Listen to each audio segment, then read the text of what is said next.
Private security has been deployed, and the reports are that some of them are wearing balaclavas. They're carrying, they've been trained to arrest and escort people off vessels. That's what we understand the situation on some of the vessels. So our advice to our members is to stay professional, stay on board until we clarify the legal situation. We believe this is an illegal act. It's certainly a highly questionable and an immoral act.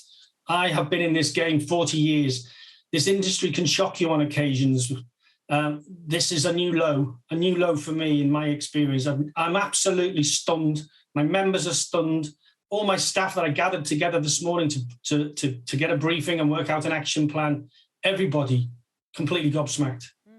When did you first hear of this?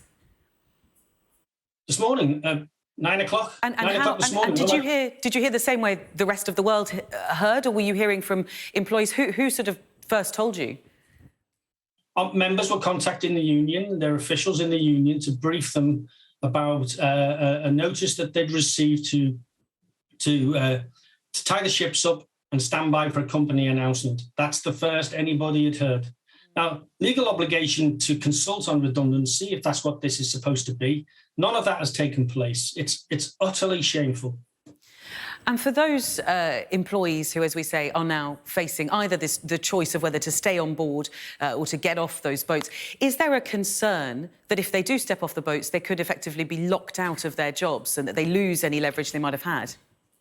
I think once they're off the ships, that's it. The job's gone. That's tantamount to accepting. They've been bribed off the ships with promises of enhanced redundancy. Nobody knows what those terms are. Nobody's seen the agreements. Presumably, they'll have to sign, a settlement agreement. We're urging our members to keep in touch with us and keep us advised if they get offered a package. Consult the union, share any terms of settlement agreements with us. They wouldn't be valid without professional advice, legal advice anyway. We stand by ready to provide that. And we also stand by ready to support members who want to challenge this outrageous behaviour. Now, P&O have been clear to say that they were making £100 million losses year on year, that was being bailed out by the people who own them. So that's DP World, the Dubai company. How much does that complicate matters that we've got P&O, who the employers will presumably have been hired by and dealing with, and also DP World, the parent company, which seems to have taken the lead on this? Will one be blaming the other or trying to hide behind the other? Probably, but I've never met a ship owner that willingly admits to making any money. I mean, they never tell you they make any money. They do everything they can to persuade you that even when it's absolutely self-evident that some shipping companies have made huge profits during the COVID-19 pandemic, you watch them twist and turn when it comes to trying to liberate them of their profits to reward their hard-working staff, the heroes, the key workers, the very staff that P&O are sacking this morning have kept this country supplied during the last 2 years. Crucial supply lanes being kept open, and this is how they reward them, having taken, as the shadow minister has just highlighted, tens of millions, hundreds of millions of taxpayers' money to support that work, and this is how they get rewarded. Well, hang on, because so are you suggesting that it could be the case that actually that was a lie? P&O haven't been making losses; that they've actually been making profits during 2 years of pandemic and, of course, the knock-on effects of Brexit. I'm not saying they're lying. I'm not saying that they don't have challenging. The P&O in itself has been struggling. It has huge debts to pension funds. Not only the seafarers themselves, there's two pension funds in particular, but also its own staff. So they have challenges, but they have a fabulously wealthy parent company.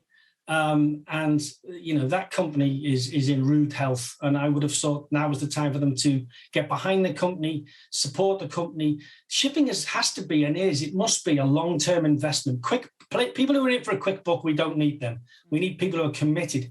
This, of course, is a very important route. It's a very important activity for the nation. The government has a strategy, Maritime 2050. It has a people chapter in that strategy about building maritime skills for a maritime nation that depends on shipping.